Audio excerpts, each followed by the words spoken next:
Да, приближу. Ну что, вы готовы? Да. Давайте все вместе посчитаем до 3 сейчас. Раз, Раз, два. 3. Ух ты!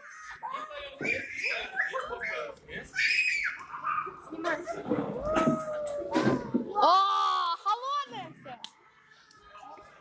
Мама, ты как в самом начале делала, такое большое. Ну что ж, уважаемые гости, на этом лабораторные чудеса подошли к концу. Спасибо за внимание. До новых встреч.